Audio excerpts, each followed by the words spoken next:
नमस्कार श्रोते हो साहित्य पंढरी कथाकथन चॅनलवर तुम्ही ऐकताय डॉक्टर शीतल शिवराज मालुसरे लिखित रायबा ही कादंबरी. आज 5वा भाग श्रोते हो आपण ऐकणार आहोत आणि आजचा भाग आहे प्रतापगडची लढाई. शिवाजी महाराजांनी आदिलशाही मुलखात धुमाकूळ घातलेला होता. मावळ्यांना सोबत घेऊन महत्त्वाचे किल्ले स्वराज्यात सामावून घेतले होते. शिवरायांच्या या पराक्रमाची धास्ती विजापूरकरांनी घेतलेली होती. या शिवाजी नावाच्या झंझावाताला आता कोण रोखणार हा प्रश्न मोगलांना पडला होता. शिवाजी महाराजांना पकडण्यासाठी विजापूरच्या दरबारात अफजल खानाने वेढा उचललेला होता. अफाट सैन्य घेऊन हा अफजल खान स्वराज्यावर चालून आला. येताना तुळजापूर पंढरपूर इथली देवळं नष्ट करत तो वाईकडे सरकत होता. त्याच्या या हैदोसाने राजे चिडतील आणि ते मोकळ्या मैदानात येतील असा खानाचा गैरसमज होता.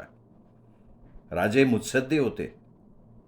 राजगडावर सदरेत कान्होजी, तान्हाजी, येसाजी, माणकोजी दहातोंडे आणि मोरोपंत पिंगळे यांच्याबरोबर सल्लामसलत सुरू होती. स्वराज्यावर चालून आलेलं हे सुलतानी संकट परतवायचं कसं याचा विचार विनिमय सुरू होता. सर्वांना वाटत होतं की अफजल खानाशी तह करावा, पण महाराजांच्या मनात काही वेगळंच होतं. खान कपटी असल्यानं तहासाठी बोलवून दगाफटका करेल त्यापेक्षा युद्ध करावं हा निर्धार महाराजांनी केला. मावळातील सर्व देशमुख मंडळींना एकत्र करण्याची जबाबदारी कान्होजी जेधेंनी स्वीकारली. पासलकर, झुंजारराव मरळ, ढगाळे, मारणे, बदील, शिळीमकर इत्यादी सगळी मंडळी एकत्र आली. खानाने आपला तळ वाईला ठोकलेला होता. महाराजांनी राजगड सोडून प्रतापगडला प्रयाण केलं. खानाने आपला वकील कृष्णाजी भास्करला प्रतापगडावर पाठवलं. महाराजांनी त्याचं उत्तम स्वागत केलं. त्यांनी आपल्या येण्याचा उद्देश स्पष्ट केला. महाराजांनी खानसाहेबाच्या भेटीला वाईला यावं. महाराजांना बादशहाकडून तळकोकणाची जहागिरी मिळेल आणि महाराजांनी घेतलेले सगळे किल्ले त्यांच्याच ताब्यात राहतील असा खानाचा निरोप दिला. यावर महाराज नम्रपणे म्हणाले, खानसाहेब आम्हाला वडिलांप्रमाणे, त्यांची भेट आम्ही नक्कीच घेऊ, मात्र त्यांनी प्रतापगडी यावे असं त्यांना प्रेमळ निमंत्रणही दिलं. यावेळी कृष्णाजी भास्करसोबत सज्जड दम भरणारं एक पत्रही दिलं होतं. त्यामध्ये आदिलशाहीचे घेतलेले किल्ले परत करा असं लिहिलेलं होतं. महाराजांनी सुद्धा आपला वकील अफजल खानाकडे पाठवला. पंत गोपीनाथ बोकील या हुशार व्यक्तीला त्यांनी वकील म्हणून वाईला पाठवलं. पंत गोपीनाथ बोकीलांनी महाराज आपल्याला फार घाबरतात, आपल्या भयानं ते वाईला यायला तयार नाही आहेत, आपण त्यांच्या वडिलांसारखे आहात, आपणच जावळीला भेटीस यावं असं आर्जव करत अफजल खानाला मानाचा पोशाख दिला.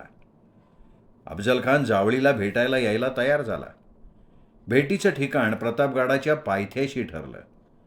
सर्व फौजेनिसी खानाने जावळीकडे प्रयाण केलं. अत्यंत घनदाट जंगलातून वाटचाल करत खानानं कोयनेच्या तीरावर तळ ठोकला. खानाच्या सैन्यात प्रतापराव मोरे, अंकुश खान, अंबाजी भोसले, फाजल खान, सय्यद बंडा, मुसे खान, खंडोजी खोपडे इत्यादी मातब्बर मंडळी होती. इकडे प्रतापगडावर धीर गंभीर वातावरण होतं. तान्हाजी, येसाजी, माणकोजी दहातोंडे, कान्होजी जेधे, नेताजी पालकर, सुभानजी इंगळे, बहिरजी नाईक, मोरोपंत पिंगळे, संभाजी कोंढाळकर, बाजी जेधे हे सगळे महाराजांभोवती गोळा झालेले होते. महाराजांनी प्रत्येकाला जबाबदारी वाटून दिली. बांदलांना सैन्यासह जावळीच्या दाट झाडीत लपण्यास सांगितलं. कान्होजी बाजी जेधेंना पाराच्या वाटा रोखण्यास सांगितलं. खानाचं लष्कर पारात आहे, त्यांना गडावर येऊ न देण्याची जबाबदारी कान्होजीकडे सोपवली. शिलीमकरांना बोचेघोळीच्या घाटात ठेवून खालील सैन्याला घाट चढून न देण्याच्या सूचना दिल्या. नेताजी पालकर आणि तान्हाजी मालुसरे यांनी शामियान्याच्या बाजूला राहून इशारा झाल्यावर सैन्यावर तुटून पडण्याच्या सूचना दिल्या. मोरोपंतांना आंबेनळी घाटात ठेवलं. खानाच्या सैन्याची चोहोबाजूनी कोंडी करण्यात आली. भेटीचा दिवस उजाडला. शामियान्यापर्यंत फक्त 10 सुरक्षारक्षक घ्यायचं ठरवलं. खानाने आपल्यासोबत कृष्णाजी भास्कर, रहीम खान, अब्दुल सय्यद, सय्यद बंडा, मोहिते इत्यादी मंडळी घेतली. महाराजांनी केदारेश्वराचं दर्शन घेतलं, तुळजाभवानीचं स्मरण केलं, अंगात चिलखत घातलं, जिरेटोप चढवला, बिचवा वाघनखं घेतली. यावेळी महाराजांच्या सोबत संभाजी कावजी कोंढाळकर, सुभानजी इंगळे, जीवा महाला, सिद्धी इब्राहिम, येसाजी कंक, कोंडाजी कंक इत्यादी सुरक्षा रक्षक होते.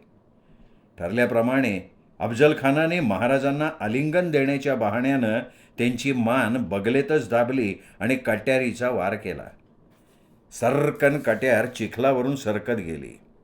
आधीच सावध असलेल्या राजांनी आस्तनीतली वाघनखं काढली आणि अफजल खानाच्या पोटात घुसवली. दुसऱ्या हाताने बिचवा काढत सपासपा वार केले. अफजल खानाचा वध झाला. गडावर इशारा देण्यात आला. आदिलशाही सैन्याची एकच पळापळ झाली. तान्हाजी मालुसरे यांनी आपल्या पायदळासह शत्रू सैन्याची दाणादाण उडवली. समोर येईल त्याला कापून काढलं जात होतं. रक्ताच्या चिळकांड्या उडत होत्या. रानात किंकाळ्या घुमत होत्या. एकच हल्लकल्लोळ माजला होता. अवघ्या काही तासातच नेताजी, मोरोपंत, तान्हाजी, येसाजी, कान्होजी यांनी आदिलशाही सैन्याची दाणादाण उडवली होती.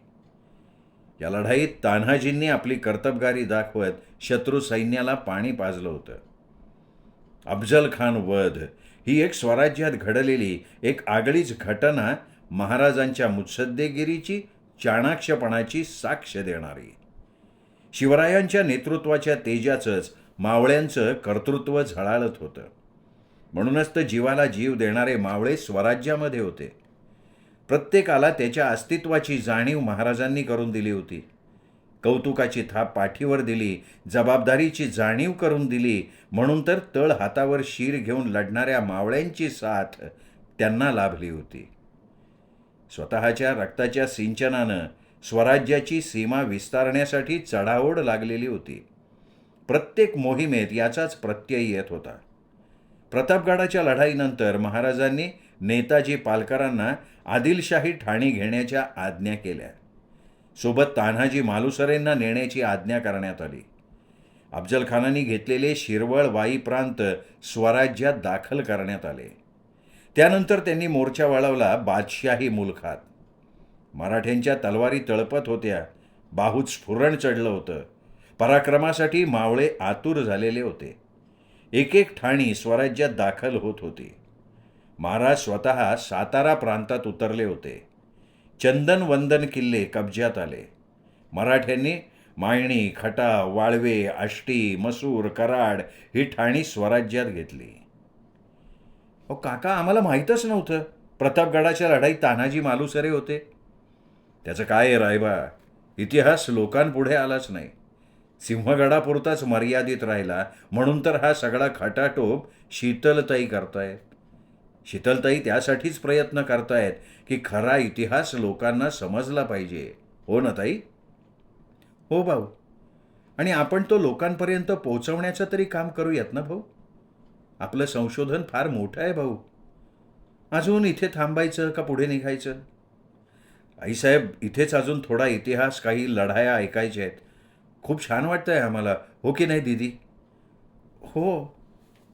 आज संध्याकाळपर्यंत इथेच थांबून नक्की सिंहगडाच्या लढाईपर्यंत सिंहगडाला पोचू. भाऊ ऐकलत ना काय म्हणतायत ते? हो चालेल की ताई. पन्हाळ्याच्या लढाईपासून रायबाच्या लग्नाची तयारीपर्यंतचा इतिहास ऐकत ऐकत आपण सिंहगडापर्यंत जाऊ. चालेल ना रायबा? हो काका. असं म्हणत रायबानं गाडी काढली आणि ते पुण्याच्या दिशेनं निघाले. पन्हाळगडावर स्वारी. प्रतापगड काबीज केल्यानंतर महाराज मार्गशीर्ष वद्य षष्ठी म्हणजेच 25 नोव्हेंबर 1659 रोजी कोल्हापूरकडे निघाले. महाराजांची नजर पन्हाळगडाकडे गेली. अवघा 5 कोस पन्हाळा दूर होता. मराठा फौजांनी पन्हाळगडाला वेढा घातला. शत्रूचं काही चाललं नाही. मराठी फौजेने पन्हाळगड जिंकला. त्याचवेळी महाराज पन्हाळगडाच्या पायथ्याशी होते. पन्हाळा जिंकल्याची बातमी सांगण्यासाठी मशाल गेली. ते ऐकून महाराज आणि तान्हाजी मालुसरे ताबडतोब पन्हाळगडावर गेले. रात्री मशालीच्या उजेडात गरजत गरजत मराठ्यांनी सन 28 नोव्हेंबर 1659 रोजी शिवाजी महाराजांचं स्वागत केलं. 4 दरवाज्यावर 3 दरवाज्यावर भगवा फडकवला. सबंध रात्रभर जागून महाराजांनी खुश होऊन गडाची पाहणी केली. त्यावेळी तान्हाजी मालुसरे महाराजांसोबतच होते. पुन्हा आदिलशहानं कर्नूलच्या सिद्दी जोहर आणि सिद्दी मसूद या बड्या सरदारांना 40,000ची फौज देऊन पन्हाळच्या स्वारीवर पाठवलं. ऐन पावसाळ्यात सिद्दी जोहरनं पन्हाळ्याला वेढा दिला. महाराज वेढा फोडण्याचा अहोरात्र विचार करत होते, पण कोणत्या वेळी कसं वागायचं हा मुत्सद्दीपणा महाराजांच्या नसानसात भिनलेला होता. महाराजांनी शरणागतीचा तह केला.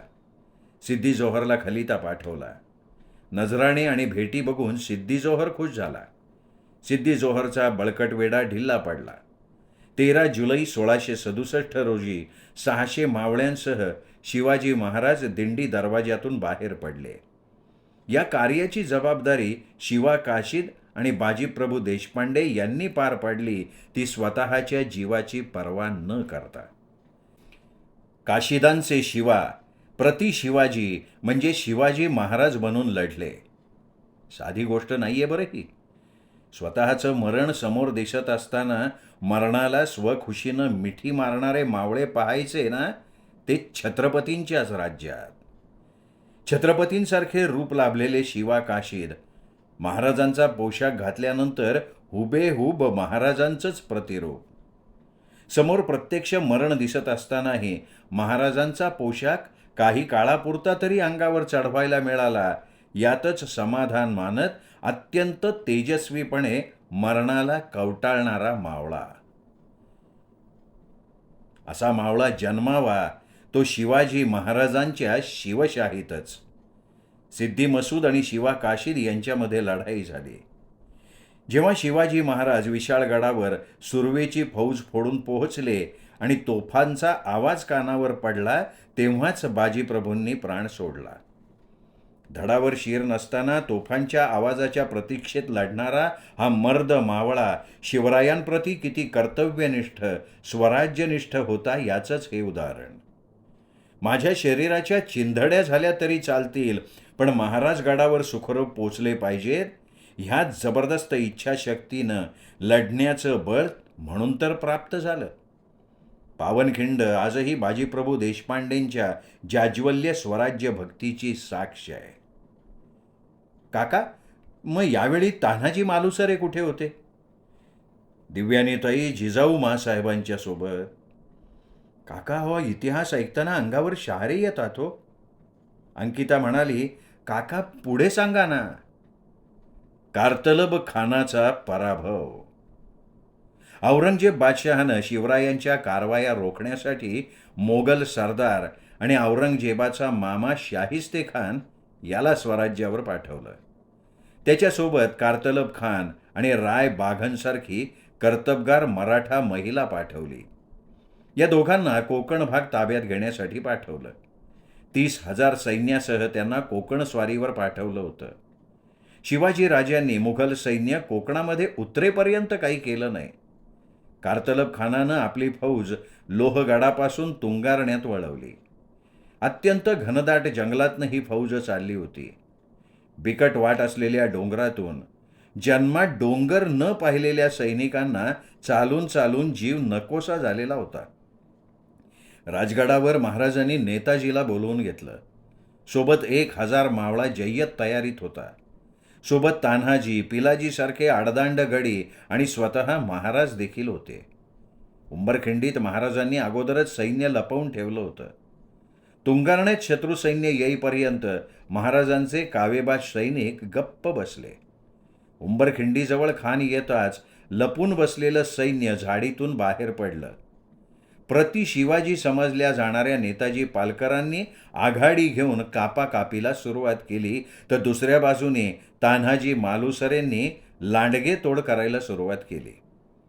मावळ्यांच्या तलवारीच्या धारेपुढे खानाचं सैन्य बोथट पडायला लागलं. सैन्याची दाणादाण उडाली. पळून जायला तर वाटच नव्हती. राय बाघण हिने ओळखलं की आपण महाराजांच्या तावडीत पुरते सापडलोय. शरणागतीशिवाय गत्यंतर नाही आहे. म्हणून महाराजांकडे आपला वकील पाठवून चूक कबूल केली. आम्हाला धर्मपाठ द्या, पुन्हा आम्ही आपल्या वाटेला जाणार नाही अशी विनवणीही केली. या युद्धात खानाचा दारुण पराभव झाला. नेताजी आणि तान्हाजी दोघांनीही पराक्रमाची शर्थ केली. लढाई कोणतीही असो, तान्हाजीरावांनी प्रत्येक लढाई निधड्या छातीनं लढली, म्हणूनच तर त्यांना शिवरायांचा उजवा हात म्हणायचे.